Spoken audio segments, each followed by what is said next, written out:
Al campo de Caracol Radio. Dirige Luis Enrique Hurtado.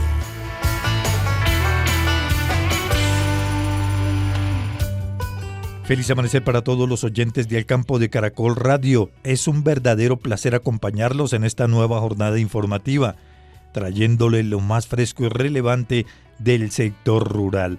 Hoy es sábado 11 de abril. Empezamos con un tesoro oculto de nuestra biodiversidad. Estamos hablando de la uva de páramo, esta valla silvestre que crece en las alturas andinas cerca a los 3.000 metros. Pero también vamos a conocer los buenos resultados en materia de producción de leche al cierre de 2025.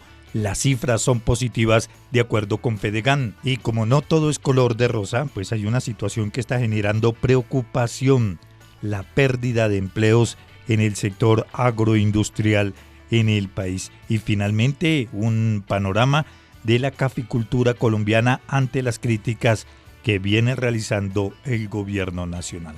Sean todos bienvenidos, ya comenzamos Al Campo de Caracol Radio en esta mañana de sábado. La conexión entre el campo y la ciudad es Al Campo de Caracol Radio. Cordial saludo para todos nuestros oyentes de Al Campo de Caracol Radio. En esta mañana de sábado vamos a hablar de la uva de monte, que es muy llamativa su floración, visitada por colibrís e insectos pequeños como abejas nativas. Es una planta que se ve apoyada en piedras u otras plantas de monte hasta llegar a la luz. Se encuentra en los bosques y bordes de los mismos. Su fruto maduro es comestible, muy apreciado por los humanos. Para hablar precisamente de esta planta, la uvita de monte, estamos saludando a don Juan Henao. Él hace parte de la Reserva Natural Madre Monte en Boyacá. Don Juan, un saludo muy especial, bienvenido al Campo de Caracol Radio, buenos días. Muy buenos días para todos, don Luis, muy buenos días. Todo muy bien por aquí, haciendo conservación en Boyacá, en el Reserva Natural Madre Monte, municipio de Arcabuco. Don Juan, y a propósito, ¿cómo va la reserva? ¿Cómo va ese trabajo bien interesante que vienes desarrollando ahí en Arcabuco? Pues nosotros aquí nos dedicamos a hacer conservación. Somos una reserva natural de la sociedad civil. Hacemos conservación y nos ayudamos de los polinizadores, en este caso de las abejas. Somos criadores de abejas. Criadores, sí. Criamos abejas. ¿Y cómo ha sido ese trabajo con las abejas? Pues aquí pues lo que nosotros hacemos dentro de la zona es facilitar la polinización. Nos ayudamos de una especie que se llama Apis mellifera, que de alguna forma es la especie que le ha dado sostenibilidad a la reserva natural. Tenemos 18 años, 19 años, cumplimos este año haciendo conservación en el municipio de Arcabuco. Sí. Don Juan, ese trabajo con las abejas es bien gratificante, ¿no? Sí, señor, mire, les voy a dar un dato más de generar vida. Una sola abeja en el día y una colmena, una familia de abejas que puede tener entre 60.000 y 80.000 individuos, puede polinizar 10 millones de flores en un día. Y en la medida que haya polinización, son más oportunidades para que la vida permanezca en este planeta. Claro, porque se habla que si las abejas desaparecen, la humanidad también lo va a hacer. Posiblemente seamos una especie también que nos llamen pronto a una extinción masiva. Y entonces en la medida que protejamos las abejas, también protegemos la vida en general, no solamente la de todos los que habitamos esta casa en común, que tienen el mismo derecho que tenemos nosotros de permanecer en este lugar. Un grave problema que atraviesan las abejas es la utilización de químicos y herbicidas en los cultivos del agro, ¿no? Señor, el uso de agrotóxicos es una causa también que hace que las abejas se diezmen, pero también es la pérdida de los bosques, de los hábitats, ¿sí? Uh-huh. Eso hace también que las poblaciones vayan disminuyendo y que cada vez la polinización, sobre todo para los procesos de agricultura, sea un poquito más difícil cada vez. Bueno, don Juan, nosotros lo hemos invitado y queríamos dialogar con usted sobre una planta que es muy poco conocida o que se conoce más en las zonas rurales y en el campo colombiano, que se conoce como el uvito de monte. El uvito de monte, Señor. ¿en qué parte y en qué zona se da? Bueno, lo que pasa es que eso es una familia que se llama la familia de las ericáceas. Y esta familia de las ericáceas es la familia de los arándanos, de estas bayas comestibles que están siendo muy apetecidas ahorita por los contenidos de antioxidantes que refuerzan el sistema inmunológico. Y Colombia tiene más de 330 especies. Una parte son comestibles, otra parte son ornamentales, algunos son tóxicos, pero dentro de el ecosistema de Altamonte tenemos una especie que tiene un valor que puede de alguna forma darle sostenibilidad a los bosques de alta montaña, y son una especie que se llama Macleania hirtiflora, que aquí en Arcabuco hay mucho de ella y la conocemos como uva camarera o uva camarona. Es la uvita de páramo, la uvita de monte, está llena de antioxidantes que hace que nuestros sistemas inmunológicos pues estén más dispuestos a un ataque externo por virus, bacterias o hongos. ¿Y este fruto tiene la misma propiedad de los arándanos? De los arándanos, sí señor. Lo que pasa es que el arándano que nosotros estamos comiendo ahorita son plantas que fueron traídas del norte de América, de Canadá, del norte de Estados Unidos. Vaccinium esmeral, géneros como los Vaccinium esmeral, Vaccinium biloxi, que son los que se han adaptado a estas condiciones, pero son plantas que son foráneas. Pero nosotros tenemos nuestros arándanos silvestres. La uva camarona es una de esas, la uva camarera que la llaman, eso depende del lugar, pues le dan un nombre, pero es la uva de monte, la uva de páramo, ¿sí?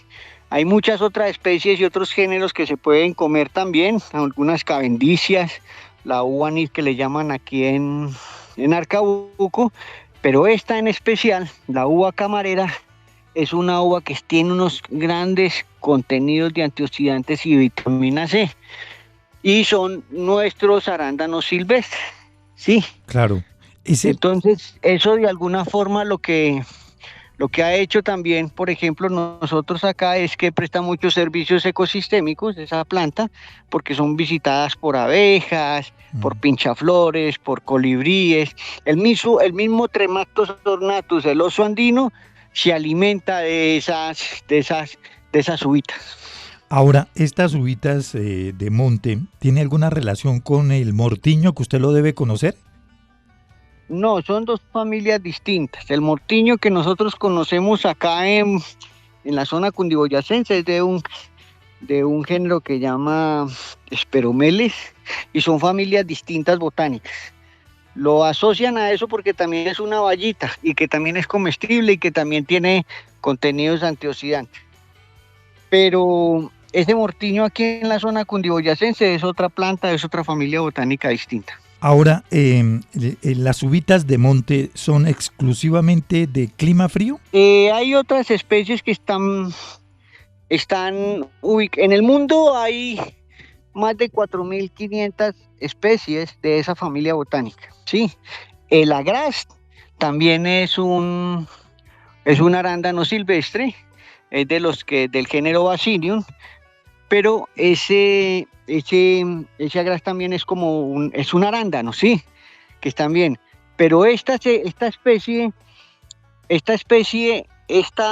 género en particular, el género Macleania y la especie Macleania hirtiflora, está en el bosque altoandino. Tiene muchas propiedades el fruto, ¿no? Hay una especie que sube más,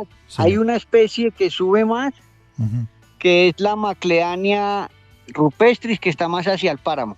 Ah, ya es típicamente de páramos. Sí, esa habita más arriba, pero nosotros estamos aquí a 2.650, 2.700, y toda esta zona tiene esta especie que se llama Macleania hirtiflora, que es la uvita de monte. ¿La uvita de monte tiene una flor blanca? No, esa tiene una corola, esa campanada, y es una corola, no es tan roja, es como color salmón. La que tiene flor blanca es el Vaccinium meridionale, que es el agraz, y ese es de corola blanquita.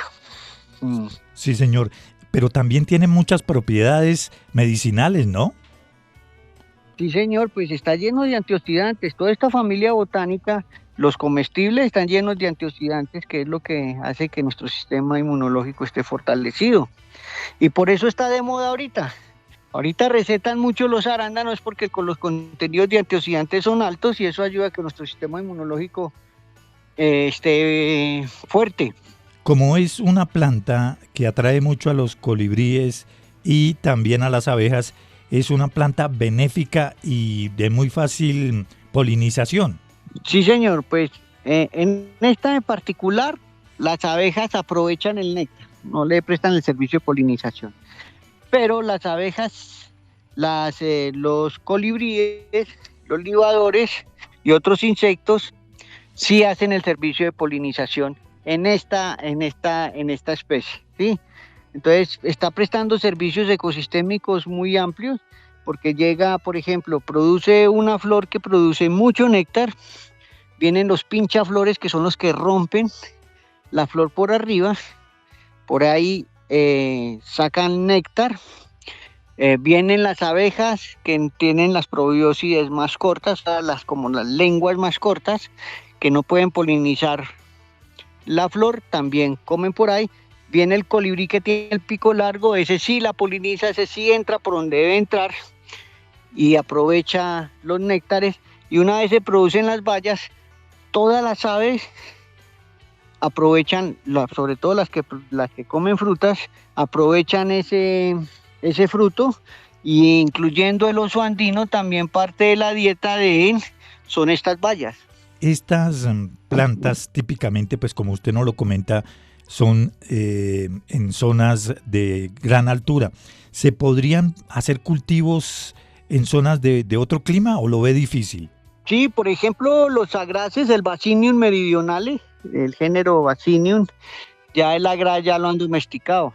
Estas están de forma silvestre, pero por ejemplo un género que se llama Vaccinium meridionale, una especie que se llama Vaccinium meridionale, que es el agraz, que lo conocemos nosotros, que lo consumen mucho por el tema de los antioxidantes, ya lo han domesticado y ya están haciendo cultivos con él. Allá lo están intentando cultivar. Ya lo domesticaron y ya se están haciendo cultivos con él y ya están dando buenos rendimientos de producción de fruta.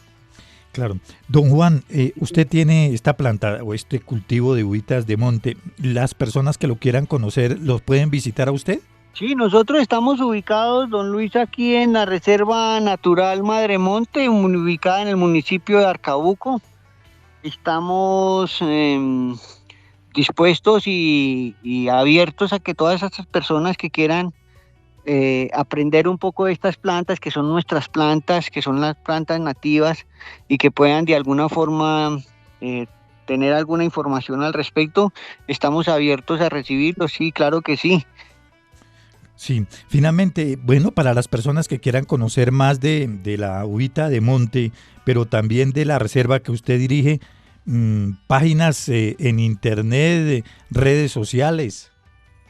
Sí, señor, mire, nosotros nos consiguen en redes sociales como Reserva Natural Madremonte, ahí nos consiguen en Instagram, en Facebook, nos consiguen ahí, y sí, también hay unos números de teléfono, que es el 300-563-6998 y el 300-573-1384, ahí nos pueden también llamar o escribir por WhatsApp acá en la reserva. Sí, señor. Pues de verdad, don Juan, ha sido un gusto tenerlo en esta mañana aquí en el campo de Caracol Radio, muy amable, y volveremos a hablar de más temas que a usted le encantan, le apasionan, como es el de la conservación del medio ambiente. Don Juan, muy amable, gracias. Don Luis, a usted muy amable también, a toda la audiencia, y bueno, siempre aquí dispuestos para servir. Continuamos con Al Campo de Caracol Radio. Regresamos aquí en el campo de Caracol Radio. Vamos a presentarles ahora un rápido recuento de los hechos, las noticias más importantes que se han presentado en el sector, en el marco de una serie de acciones, estrategias y programas que ha venido desarrollando el gobierno en el departamento del Tolima con el propósito de fortalecer la garantía de los derechos del campesino. Recientemente se llevó a cabo un encuentro denominado Cosechando Derechos del Campesinado, orientado a socializar los principales avances y planes previstos para el desarrollo rural del departamento. En este espacio participaron los ministerios de Agricultura, Trabajo y Salud, así como entidades como por ejemplo la ANT, la Agencia Nacional de Tierras, el DPS, el SENA, Colpensiones, la UPRA, el IGAD, Finagro y el Banco Agrario, además de comunidades campesinas y pueblos indígenas. En el espacio se presentaron los resultados relacionados con la reforma agraria, el acceso a tierra y el fortalecimiento productivo con el fin de que la tierra pueda seguir produciendo alimentos, haya arraigo, justicia social y una vida digna para quienes históricamente han trabajado el campo colombiano. Y en el marco del Programa Global de Acceso a Mercados, implementado entre la Agencia Noruega de Cooperación para el Desarrollo y la Organización de las Naciones Unidas para el Desarrollo Industrial, se desarrolla el Programa Global de Acceso a Mercados, el cual tiene como propósito con el Instituto Colombiano Agropecuario, el ICA, fortalecer los conocimientos en bienestar animal aquí en el país. En esta ocasión, dichos conocimientos se están aplicando a la producción de peces, especialmente en sistemas de cultivo de tilapia. Una de las grandes preocupaciones que en estos momentos está afectando la agricultura en el mundo, también aquí en Colombia, es el aumento en los precios de los fertilizantes, producto del conflicto en Oriente Medio. Sobre este particular se pronunció el director de investigaciones económicas de la firma Corfi colombiana, César Pavón. Todavía es muy pronto para advertir en qué momento se va a sentir. Yo creo que en el mes de marzo lo que más va a impactar o más impactó los precios de los alimentos fue en particular el tema climático. Tuvimos una temporada de lluvias muy fuerte que afectó a algunos productos perecederos. Es probable que el impacto del conflicto en Irán y en particular en materia de fertilizantes se empiece a sentir en abril, pero se va a sentir de manera más pronunciada hacia el segundo trimestre e incluso tercer trimestre del año. Esto no pasa de manera inmediata, los cultivos se tendrán que ajustar.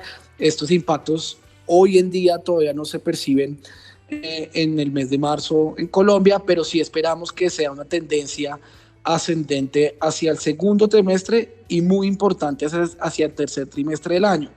Esto sumado a las presiones en los productos de servicios, producto del incremento del 23% del salario mínimo, hace y nos permite prever que la inflación va a seguir con una tendencia marcada en el segundo trimestre del año e incluso en el tercer trimestre del año, y por tanto el actuar del Banco de la República de aumentar sus tasas en ya 200 puntos básicos al comenzar este año.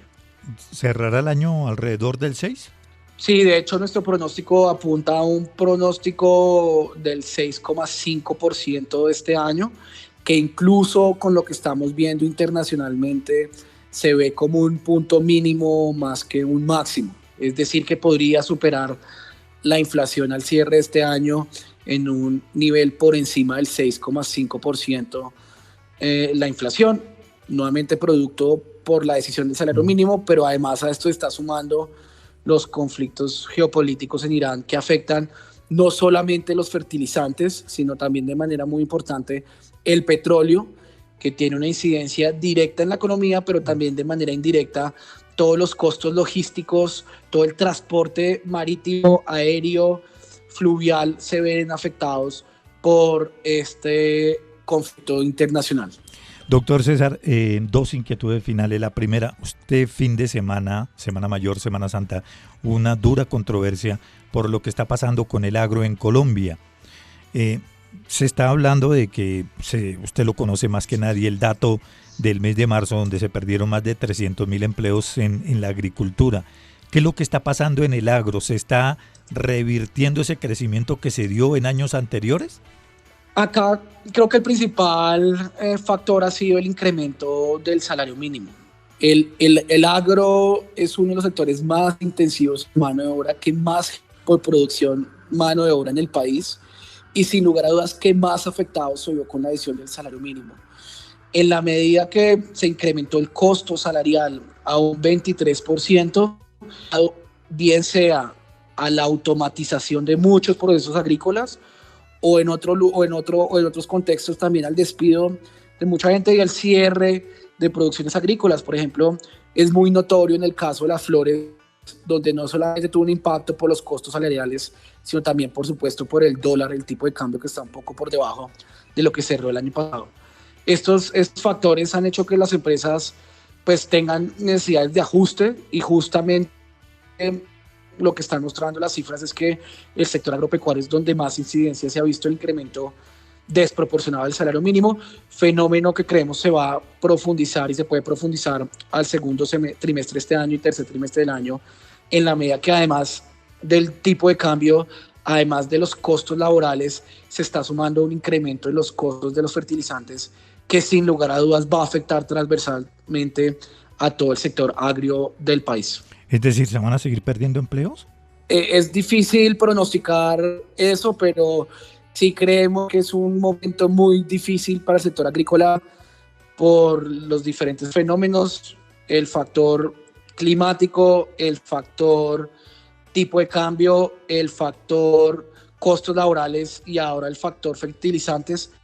Es un cóctel no muy positivo y muy retador para el sector agrícola este año. Sí, señor. Doctor César, de verdad muy amable, gracias, un feliz día. A usted, mi querido Luis Enrique, estamos ahí hablando y ahí lo que necesite siempre a la orden. Muchas gracias por siempre tenernos en cuenta. Continuamos con Al Campo de Caracol Radio. Regresamos nuevamente aquí en el campo de Caracol Radio en esta mañana de sábado, y ahora les contamos que la producción de leche bovina el año anterior no solo superó la cota de los 8.000 millones de litros desde 7.712, que fue el resultado en 2024, sino que se alcanzaron 8.400 millones de litros, un crecimiento importante fruto del esfuerzo del sector ganadero. Nos acompaña el doctor Oscar Cubillos, director de Investigaciones Económicas de Fedegan. Doctor Oscar, bienvenido al campo de Caracol Radio con los buenos días y buenas noticias en materia de producción de leche el año anterior. Sí, tenemos una cifra histórica de 8.405 millones de litros de leche producidos en el 2025, impulsados como por dos elementos de interés. Un clima muy favorable en 2025, tanto por nivel de lluvias como por nivel de luz solar. Esa combinación que por fortuna en el 25 no generó fenómenos climáticos adversos fue muy positiva para la producción de pasto, que es al fin y al cabo alimento, y entre más alimento, pues mayor producción de leche. Y asimismo, el precio de la leche y los derivados lácteos fue muy estable en 2025, y eso impulsó de nuevo el consumo.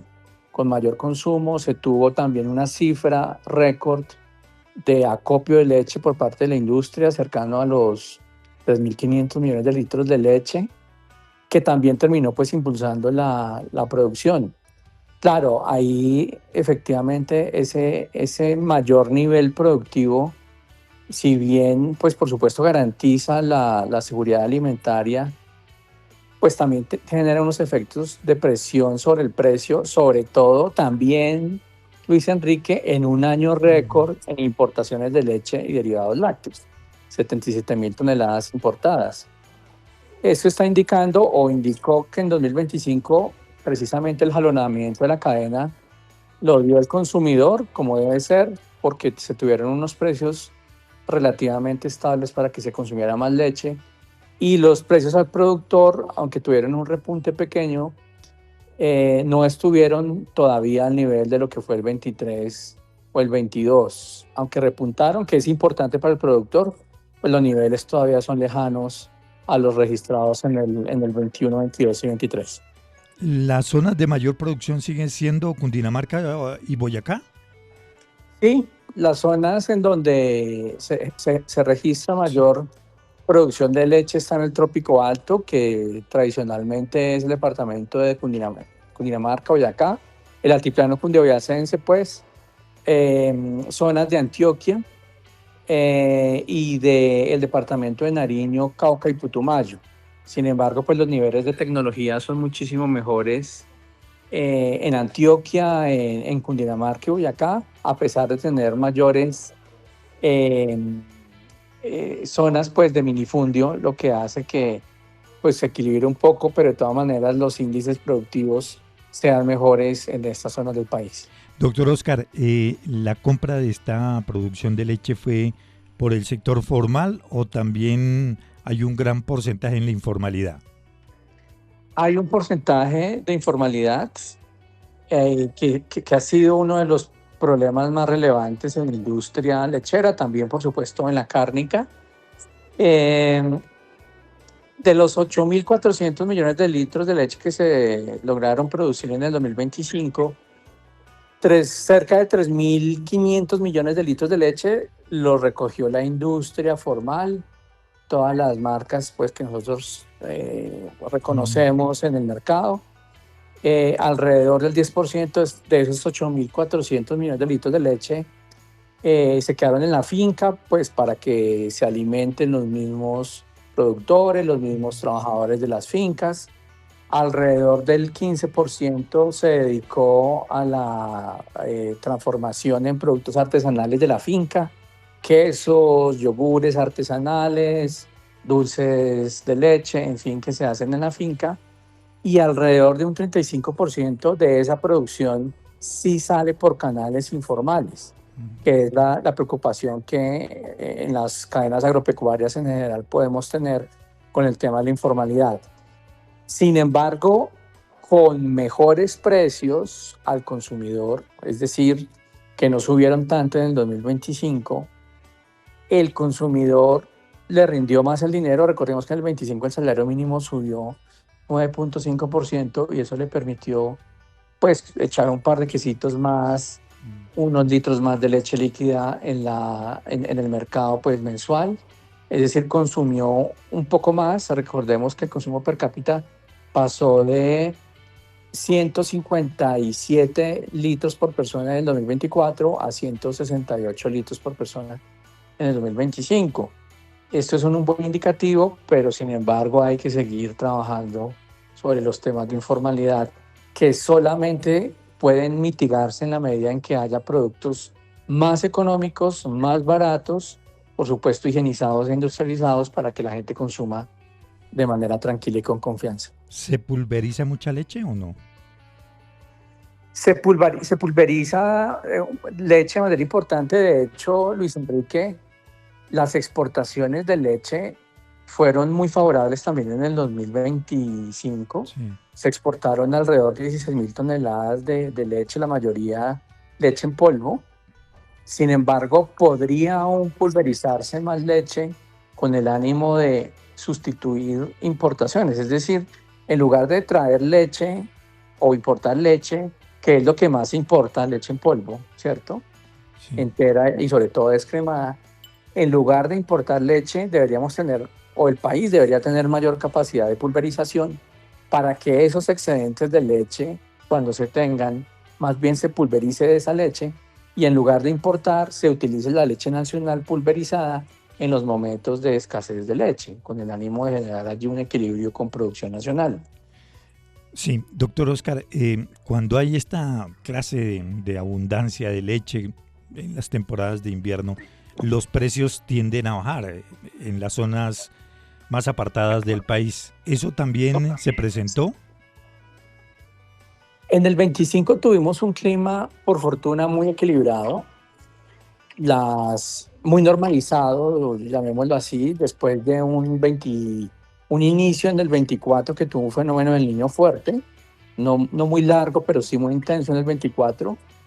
En el 25 ya tuvimos normalización del clima, que cuando están las temporadas adecuadas de sol y las temporadas adecuadas de lluvia, se genera un efecto positivo en la producción lechera, en la producción de pastos y forrajes que favorece esa producción de leche. Entonces el equilibrio entre luz solar y cantidad de lluvia que se generó o que se tuvo en el año 2025 fue lo suficientemente bueno para no tener un verano excesivo que dañara pastos o un invierno excesivo que también dañara pastos, sino que se tuvo un mejor clima que favoreció pues la producción y que incidió directamente en que cada vaquita en Colombia lograra producir 1,5 litros más, cerca de 2 litros más, cerca de 2 litros más de leche, que terminó generando ese crecimiento en la producción de 9% para el 2025. Venga, director, ¿cuáles son las razas de mayor producción de leche en el país? Pues en Colombia tenemos un hato importante de Holstein, con sus cruces, que aquí tenemos alrededor del 80% del hato ganadero del país son cruces, el otro 20% son razas puras. Entonces tenemos un hato importante de Holstein, un hato importante de Normando.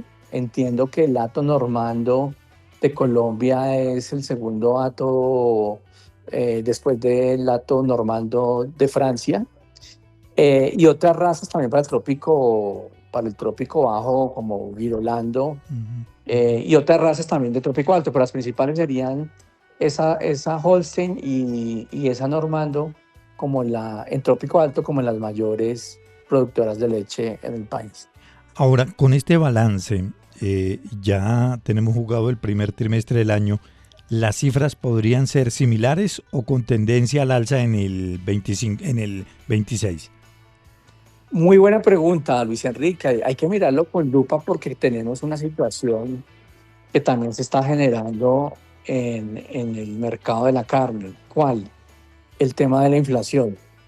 En el primer bimestre del año, es decir, enero, febrero, estamos esperando las de marzo que salgan esta semana, pero en el primer bimestre del año el precio de la leche subió 3.7%, el de la leche líquida, y el de los derivados lácteos estuvo cercano al 4%, en apenas 2 meses del año. Situación muy semejante a lo que está pasando en carne, también cercano al 4%. ¿Qué pasa? Como el consumo tuvo tan buen comportamiento, mayor demanda en el 2025, y para 2023 se tuvo un ajuste muy importante en salario mínimo, 23%, pues esto hace que haya más presión en esa demanda en la adquisición en este caso, los productos lácteos. Eso es una preocupación de interés porque así como lo vimos en el 21 y el 22, que el precio de la leche tuvo unos incrementos muy altos, no por factores domésticos, sino por inflación internacional, esos altísimos precios de la inflación láctea, de la inflación de leche, en el 21, 22 y parte del 23, patearon muy fuerte el consumo y eso generó un impacto negativo en toda la cadena de valor. No quisiéramos que en el 26, por factores sí domésticos, como es el tema de la inflación de leche, por cuenta de mayor incremento en el salario o mayor consumo suscitado por ese incremento, se genere un efecto colateral de subida alta de precios y se nos genere una inflación que desestimule el consumo de leche. Eso nos está pasando también en carne, que algunos dicen que es por exportaciones, no es por exportaciones. De hecho, por el tema de tasa de cambio, las exportaciones de carne se han echado un poco para atrás, de carne y de animales en pie, sino que es por mayor demanda. Entonces, en ese equilibrio de mayor consumo, la subida de precios, hay que tenerla muy presente para que no nos genere una mala pasada. Sí, finalmente, doctor Oscar, ¿ya va a comenzar el ciclo de vacunación? Estamos alrededor de unos 50 días de que inicie, es decir, a finales del mes de mayo ya inicia el primer ciclo de vacunación del año 2026. Por supuesto, con el ánimo siempre de cuidar nuestro mayor activo en la ganadería bovina y bufalina colombiana, que es tener un país libre de aftosa, en este caso con vacunación, con el ánimo precisamente de cuidar esos mercados internacionales, tanto en carne, Asia-Pacífico, Rusia, Medio Oriente, Norte de África, y en leche, que tenemos una proporción importante de exportaciones dirigidas a Venezuela y otra proporción importante dirigida a Estados Unidos. Claro. Pues doctor Oscar, de verdad, como siempre, usted muy amable con el campo de Caracol Radio, un feliz día y muy gentil. Un saludo para todos, Luis Enrique, muy amable por la invitación de nuevo. La conexión entre el campo y la ciudad es Al Campo de Caracol Radio. Entramos ya en la recta final de nuestro programa de hoy sábado aquí en el campo de Caracol Radio y vamos a dialogar con el doctor Guillermo Trujillo a propósito de unas críticas que ha hecho el gobierno nacional frente a la reducción de la cosecha que se está dando en el arranque de este 2026. Doctor Guillermo, buenos días, bienvenido al campo de Caracol Radio. ¿Y usted cómo ve las críticas que ha hecho el gobierno del presidente Petro a la producción de café aquí en Colombia? Pues me parece que el presidente Petro se equivoca nuevamente, como en muchos de los sectores de la economía en donde él ataca todo lo que signifique lo establecido y lo que ha funcionado bien, porque él es parte de su discurso, tratar de revolcar las instituciones colombianas, por fortuna, sin grandes efectos. A mí me parece que hay una cantidad de conceptos absurdos, como quiera que la federación ha cumplido ese papel de generar el bienestar de los cafeteros, la renovación de los cafetales ha sido una constante, y el resto de conceptos sobre el mercado internacional del café, pues significa pues la ignorancia sobre la realidad del mercado y una deformación que es muy común en mucha gente simpáticamente de la izquierda, de las extremas, izquierda y derecha, sobre el desconocimiento del mercado internacional, que como hace más de 250 años es un mercado de café verde. Ahora, doctor Guillermo, lo claro es que la caída en la producción de café en el arranque del año es más un proceso normal cuando se alcanza un pico máximo de producción, de cosecha. La caída de la producción, primero se equivocan todos los que hablan, como la ministra, que habla del invierno de este año. La ministra tiene que saber que entre florescencia y cosecha hay 32 semanas, entre 32 y 36 semanas. O sea, el invierno de este año, el invierno que hemos sufrido en enero y febrero, sí va a tener un efecto, pero en la cosecha de fin de año. Pero en la que ahora ha reducido la producción registrada, tiene mucho que ver con el año anterior. Acuérdese que el año anterior las florescencias no fueron tan buenas en el 25, porque acuerde que el 24 habíamos tenido una cosecha, los árboles estaban afectados. Además de los inviernos que hubo, no olvide que la producción cafetera es bianual, tiene un ciclo bianual. Entonces, a mí me parece normal. Inclusive yo creo que el año pasado también esa es una especulación, pero que los runrunes a uno se lo indicaban, de que parte de ese 25 tan bueno tuvo que ver también con la medida que tomó el señor Trump de impedir la llegada de ponerle un arancel del 50 al café de Brasil, por ahí en el mes de agosto, que se decía que había mucho café de ese que estaba tratando de entrar por Colombia para tratar de llegar a Estados Unidos por origen Colombia. Ese es un tema pues que es de especulación y de pura chismografía de lo que hubo, pero si usted le quita ese factor, de todas maneras, el año 25 no era un buen año, no iba a ser un buen año, y el 26, y yo creo que eso fue lo que le amortiguó la caída al 25, porque el 25 debería haber caído mucho más, y ya el 26 está mostrando pues una realidad inocultable que se va uniendo a la revaluación y menor y al precio en la bolsa, que recuerde que el precio ha descendido pues ya casi más de $1. Doctor Guillermo, ¿usted conoce la nueva variedad que va a lanzar la Federación en el 27? Pues hombre, esa variedad que se llama el umbral, a mí me parece, sobre la variedad, sobre sus resultados, no conozco el protocolo ni la nota técnica de la Cenicafé publicada. Lo que sí pienso desde el punto de vista de la caficultura es que la misión para la cual tiene que trabajar el señor gerente y la administración es para los cafeteros que existen, que el 90% están en el piso térmico entre 1.200 y 1.800 metros, que son todos pequeños caficultores. Ahora, al margen de este tema, también viene un año difícil, elecciones cafeteras, pero también la renovación por parte del gobierno de la administración del fondo. Para el proceso de renovación del contrato de administración del Fondo Nacional del Café, y cuando la dirigencia cafetera también va a afrontar un año muy difícil, porque un año en estas circunstancias de precio internacional, de tasa de cambio, de disminución de la producción, también va a afrontar las elecciones cafeteras, lo que también pone la dirigencia que pretende reelegirse en la mayoría de las veces, pues en entredicho en algunas regiones en donde muchos agitadores cafeteros o políticos inmiscuidos en las bases cafeteras van a tratar de influenciar en las elecciones cafeteras. De manera que todo ese mapa es el que yo alcanzo como a vislumbrar. Sí. ¿La renovación del contrato es en qué fecha?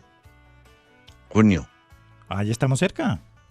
Sí, por eso es que me parece que no es el momento para uno contestar. Déjenlo pasar.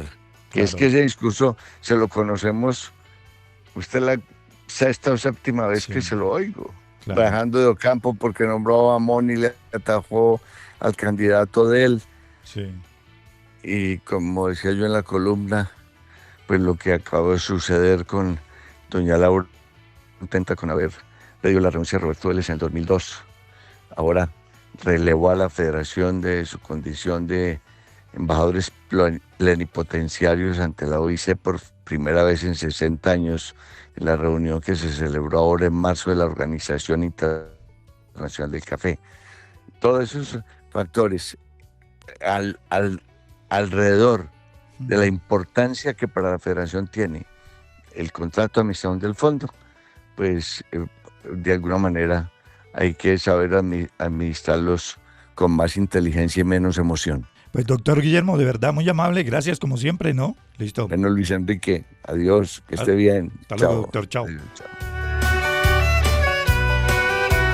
Nos despedimos, nos volveremos a escuchar mañana, 5:05 de la mañana, para continuar hablando, dialogando de los hechos, las noticias más importantes del agro en Colombia. Vamos a hacer deporte porque el deporte es salud. Feliz inicio de sábado y nos escuchamos mañana. Hasta entonces.